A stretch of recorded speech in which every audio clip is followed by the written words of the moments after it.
you can get wave clear in your kit, and if you can't go for wave clear, then you have to go for something with a lot more pick potential or the side lanes here, which both sides still need to figure out. So Bren, they're realizing, all right, we don't want to get harassed in the early game. We might not necessarily get that sort of wave clear. Bren decided to get rid of the Hilda. Smart moves. This is going to be a target ban on towards Kaja, although we haven't seen Bren Esports play Kaja for quite a while. So yeah, not very successfully. Not very successfully. The Kaja was their downfall whenever they would play the Matilda plus the Harley or just greedy lineups in general. Kaja just has a miserable win rate at M2. But right now, I'm guessing they need to choke out maybe and as well Ace. Oh, sorry, they need to choke out Ruby DD. Yeah, considering Bren Esports right now, how they're doing their draft, they're just banning out those heroes that will just stop Kartz from getting farm. But for the side of Burmese Ghouls, this is very specific. They know that Bren Esports would aim for Ace.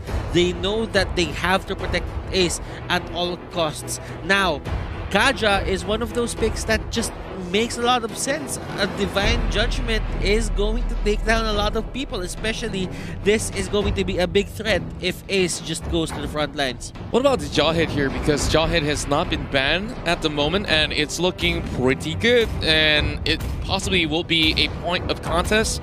But Burmese Ghouls is taking their time here, Gideon. Yeah, I would say either Jawhead or Chill, either or would be fine, but it looks like Burmese Ghouls is going to say, you know what, as long as you don't have wave clear, I don't mind if you want to play for pick potential. Our macro is just going to be have to be a lot cleaner. So now Bren have the options here. Okay, I could look to get one of my side laners and go in blind, and that's not exactly the best against the Burmese Ghouls. As we have seen many times before, they like to make sure that they have at least one winning side laner to play off of, and most of the time, that guy goes into the side lane. Yep, this is good. This is good. Bren Esports, I think they made the tough call of the lesser evil. What do we focus on? The counter for the tank, or revealing our gold laner first, and then Burmese Ghouls can finish up strong? I think the Burmese Ghouls need another tank, and there's the Jawhead, and they need one more side laner. Butters.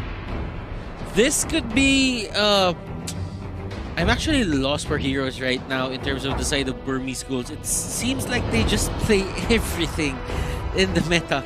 Now, knowing them, they would just go for something with magical prowess or with a mage side lane. The Esmeralda was banned, so this is going to be a Harith. You're absolutely right, Butters. I mean, they wanted to go for Magic, and the only one that seemed viable at this point in time since that Lunox was banned was going to be the Harith. On top of the Burmese Ghouls banning out the Farsa as well. So, good call there. But finally, Bren Esports, now they have to make a decision here. Do they want to run a double marksman composition? No, they need a hero here for Lusty. Lusty needs a good hero, I'm guessing. Trusty Lusty Cho. You can also go ahead. Oh, yeah.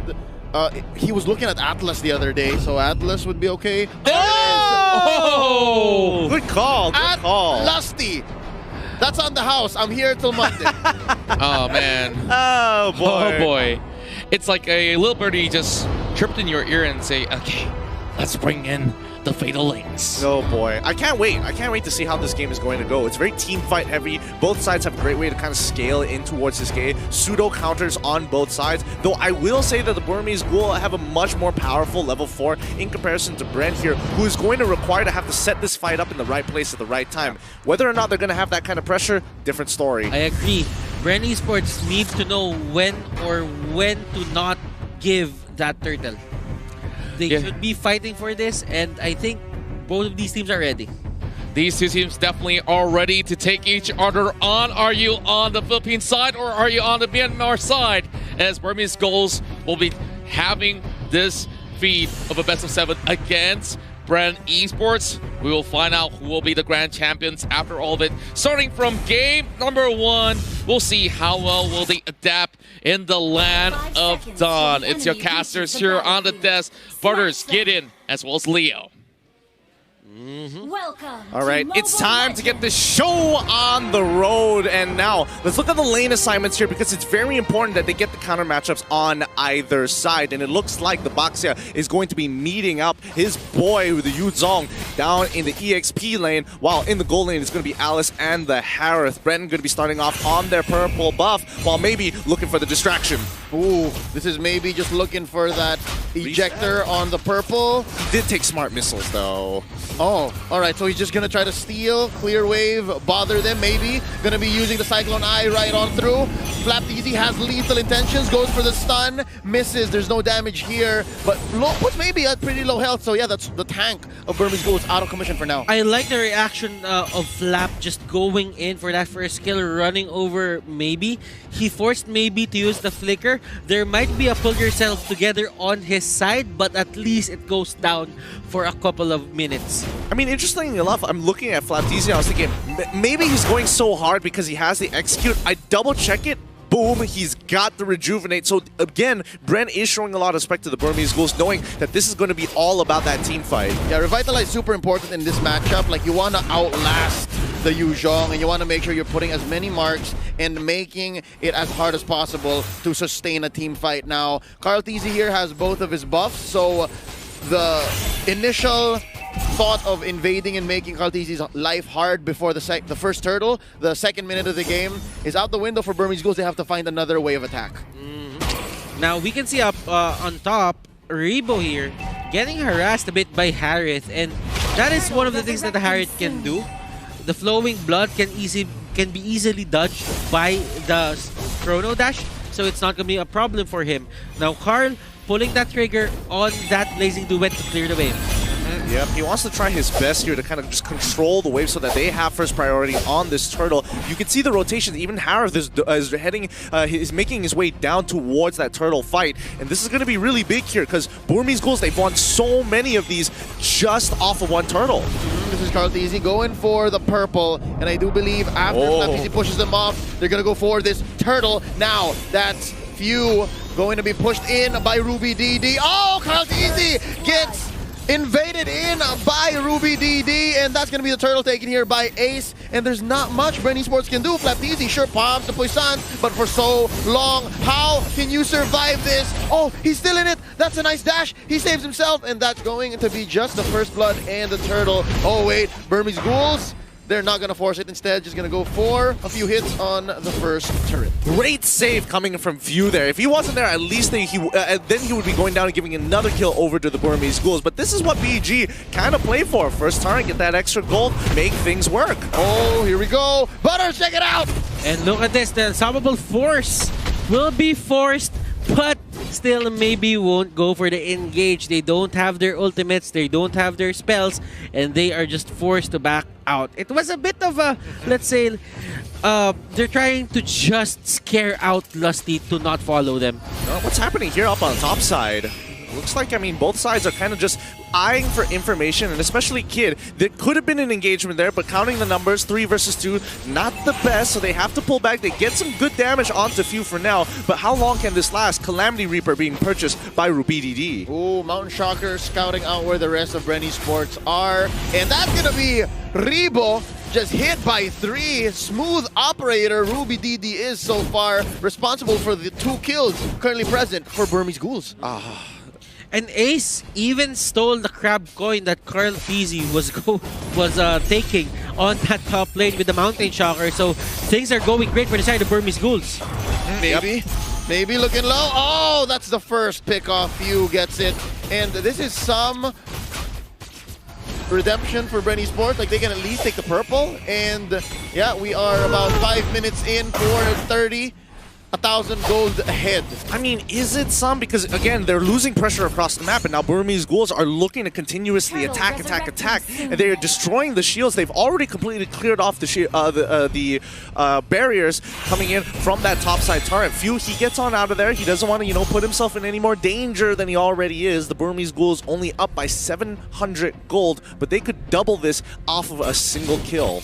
Bren Esports, they should look out for the pickoffs that Burmese Ghouls are going for. Yep, on angles the Burmese Ghouls want to go, and that's Few getting blasted out, but Ace from the back lines, getting caught first. That's a trade currently. The mid support for the core and the tank. And now Flapteezy still has the Poisson, gets caught in there by the Dragon Tail, knocks him out, and the fight stays here near the turtle pit. Now Lusty trying to make sure that they all stay put, and Kaltiti trying to take this, and he does it 1-for-1 now. An ejector onto one. Rebo going into the back lines. He is going to retreat. RubyDD wants more. That's the disengage. Oh, RubyDD, he needed to target a single person. He drops down the Zaman Force and he got splits in two. He wants to go for D, but then Kaltizi's in the back. Which does he go for? Bren Esports know that Burmese Ghouls have the team fight on lock right now for the early game.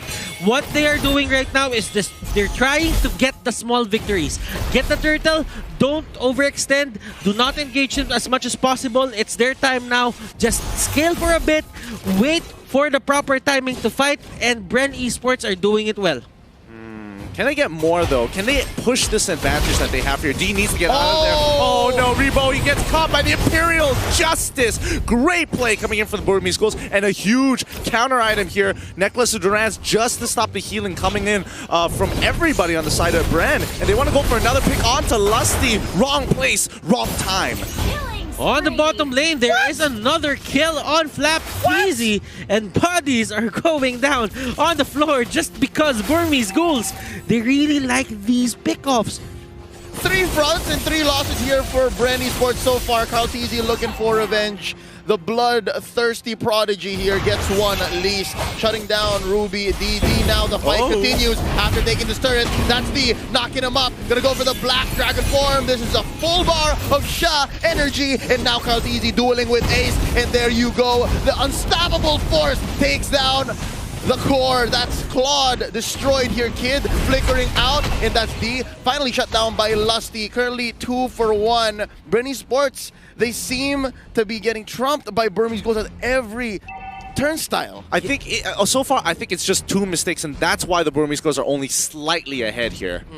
Burmese Ghouls, they've been getting a lot of these kills, but for the side of Bren Esports, they're getting the trades, because the last time they met, every fight that Burmese Ghouls wins, it actually has an objective that comes with it. But for this certain game, there is always a trade in terms of 2-for-2, 2-for-1, and Burmese Ghouls, they're not getting the turrets early. Yep, unstoppable force here, plus the ejector into the back lines. Poisson's not gonna save you. RubyDD, an assassin of a Harith, takes down Flap. And now, hold up, Kaltiti looking for some revenge. Kid uses the Imperial Justice to retreat. That's gonna be D going in. Where's the backup? They're looking for it. Kaltiti getting blasted. Oh, that's the Fatal Links onto one. D is still alive. A bar full of Sha, and that's few destroyed by D, and they get away with it. RubyDD is just having a ball. Oh my goodness, how did D survive that? My goodness, he really took quite a beating off of it. And Burmese Ghouls, they're getting the fights, but they're timing it well. When do they take a fight? They take a fight when they take down Flap. Flap is respawning. He cannot respond to that gank, and that means D, as of now, will be unkillable. I think it was looking good initially because he was looking for that pick off. He was trying to say, hey, I could get this big stun onto D, and maybe we can play off of this. Burmese Ghouls see the opportunity to say, hey, he has no options to get out now. We can look for the punish. That is true. As you can see right now, Burmese Ghouls, they really like to go for these kinds of plays. Just stay in the brush, try to get the ejector close to Kid. Kid sets up the Imperial Justice, and that is a 1-for-1. And that's what happened right here. Same old story. The same old story. Lusty walks into a death bush, and now Flapteezy trying to save the day. Son, it's too late. The classic. The classic happens more times to pros than you would like to admit, but D is going to keep on smacking up that tier 2, and this is what Burmese Ghouls have been doing ever since the group stages, just making sure they take fights and they start getting that return of investment somewhere across the map. Todak did a pretty good job, but, you know, Burmese Ghouls making it look really, really natural. Bren Esports, they should be looking at that Lord, maybe not give it to Burmese Ghouls as of the moment, because when they do, that is going to be all of the outer turrets down, and probably one inhibitor turret on their side is going down as well. Flapteezy hit there with the ejector, but it's going to be a non-starter. Real quick, item check. Kid just bought a glowing one. That should lead to more kills, but right now, that's the Mountain Shots are starting it off. As we just said, Few gets taken down. Ruby DD though, 2 for 1. The current trade here, the numbers are going well for Bren Esports. Kid and Ruby DD for Few. That was a great fight for Bren Esports. Burmese Ghouls, they thought that they caught Bren off guard, but they were ready. They knew that there was a possibility, a small possibility, that someone or two people are there in that brush, and it paid off for them. Yeah, and I mean, even Rubidi D, he dropped down the Salmon Force to make something happen, but now the Burmese Ghouls looking to turn this fight on top of them to make sure they don't get the Lord, maybe in the back line, but he goes down almost straight away. Baptiste making sure he's zoning out Ace. They have a double kill coming in for Carl Teasy, making it look real nice and smooth as the comeback mechanic is here, down 4K, now evening up the score to at least 1K differential and taking the lead. Oh no, the fight continues. Kid forced to retreat. Zaman Force set in by Ruby DD, but the damage has been done. Words have been said, feelings have been hurt, and Lord is marching down mid. Nice engage there for the side of Kid. He might have bitten off more than he can chew, but Ruby DD saves the day. They cut their losses to a minimum. Check this gold graph out. At least we get a better idea, because again, when we were looking at the Burmese Ghouls, they were almost reaching that 5K mark, and that would have been a really difficult position to get, especially when it was about 7 to 6 minutes of the game. Now things have changed, and they're looking to force it harder. Yep, they're pushing this mid lane turret. Mission accomplished for Bren Esports. Ruby DD takes a few hits from Lord. The swing of the axe chunking him off to about half health, and there's another push up top. Wow, how the tables have turned. Burmese Ghouls now feel the pressure from Bren Esports. And look at this, all turrets, all outer turrets for the side of Burmese Ghouls are going down, and for the first time in forever, I'm seeing Burmese Ghouls defend their own turrets. I mean, don't hold your breath for too long here. This is going to be the Lord power play. Bren going to force the situation here. D trying to disengage the entire team to allow time and buy space for Ruby DD to drop the Salmon Force, and Bren Esports, they call it, they see what's going on. No, I will not let you choose this fight. And maybe he's not done with it yet. The Unstoppable Force is going to get punished with the Circle Eagle as the rest of Bren Esports push him back into the Toys Poissons as a recommendation to stay away from our jungle. That was a good move for the side of Burmese Ghouls, that they just wanted to catch one person for the side of Bren Esports and toss him back. Maybe just stall Bren Esports from pushing. But Burmese Ghouls, the execution right there didn't really work out for their side. Just because Bren Esports, they were ready and they know that that will happen. Oh, Flap Easy here picked off by Ruby DD. They get their comeuppance, and it's not for free. Butters. Divine Crystal and Divine Glaive and Holy Crystal, not Divine Crystal, goes up for the mages here on the side of Bren Esports. Oh, D with that Black Dragon form, and we're looking for a big engage here. That's going to be the... the Blazing Duet takes down the Kid with Few putting in the last touch. Now D here, caught in no man's land. You are the odd one out. 2 for none here so far. Bren Esports turning the river into a wasteland. Right now, I have to give it to Bren. Their re-engagements into these fights, especially when Burmese have the advantage, is pretty significant. Let's check out the items here. Butters, what are your thoughts? Okay, Athena Shield for the side of Lusty. That will help him survive Kid Sylvana. Rebo is on a roll right now. He has all of his items up. Winter Truncheon is there. Flapteezy is kind of having a hard time just getting his items. He has a Molten Core there just to clear the waves. For the side here of D, he doesn't have, let's say, a Blade of Despair just to add extra damage. Ace here still has 4 items only on his belt. I mean, with the items in the position that they are in right now, Burmese Ghouls, 39k to Bren's 43. Bren just hit their power spike. All Burmese Ghouls have to do, play this slow, clear that waves, wait until that Lord is up, and then play this stalemate where you're putting enough pressure to say, hey, I could look to contest you on Lord, and I might contest you on Lord, but as long as you are not finishing the Lord, we have enough time to hit our 42k power spike, and then that's where they're going to call it. Queen swings on Carl Teasy. He might just tank some of the damage. Oh, here. The fight has already started from the back line. Ejector on the Flap Easy. He pops the Poissons, and that's D taking quite a few hits from that. Mountain Shocker gonna be an incentive for Bren Esports to back out. That's gonna be from the backlines, baby. Getting chonked. Oh, this is going to be the pit helping Bren Esports out. That's a double for Bren. Make it a triple. It's one for each of the TZs. And right now, they are primed for the second Lord take. Mind you, this is Luminous. Oh no, this was a very poor choice for the Burmese Ghouls to actually initiate on that fight. They said, hey, maybe we can go back in. The Toys Poissons has been wasted, and D, he's got a little bit of health. He has Max on his passive, so he could heal back up. Unfortunately, RubyDD can't get into the fight. You want to fight on these neutral objectives, a place where you have a lot of places to abuse your Chrono Dash and kind of outmaneuver your opponents. Molten Core became the cursed helmet here for Flap TZ.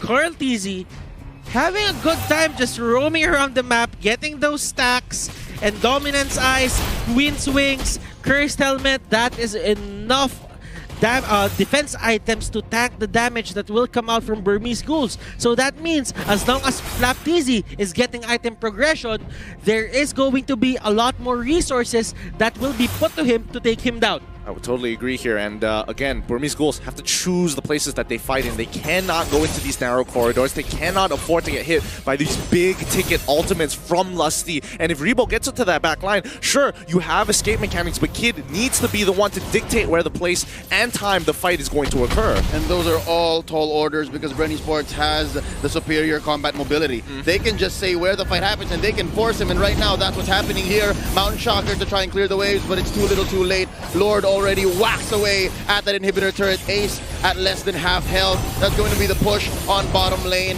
as well. Now only mid stands. Let's see how Burmese Ghouls will deal with the second Lord of the game. There's a fight on all fronts here, and I'm waiting to see who's going to make the first move. Oh, thankfully they were able to kill the Lord before it actually charged in towards that inhibitor down on mid side. That would have been a huge blow. That Rebo is just turning on that Blood Ode. He's never turning it off. He has the purple buff on under his belt. Now Carl TZ, they have all the time in the world to just end this just because Burmese Ghouls, they're not getting their buffs anymore. Yeah, this is the choke right here. I mean, yes, you're saying it's a choke, but it's only 8K. They're only 8K behind. Burmese Ghouls, if they win one fight, they're even. And if they win that fight, the goal lead isn't going to matter at all once it hits that 53K mark. But then again, Gidjon, if you are defending this hard, you take every advantage that you can.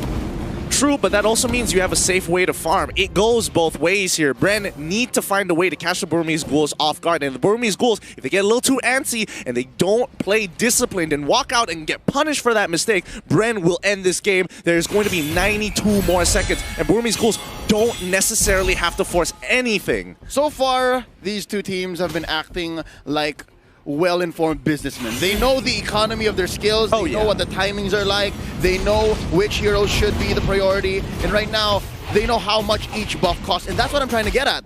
The last time we checked, as you said, it was what, like a 7K, 8K gold lead? Just.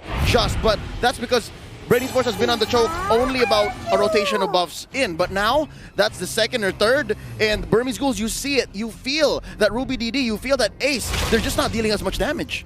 For now, but let's have a look. I mean, they've got the purple buff, which is really important, especially for Rebo here. And now, keep your eyes on Carl TZ. When he has that orange buff, Burmese Ghouls might have to reconsider whether or not, who the hero priority is going to be here. And this orange buff, it's way too important.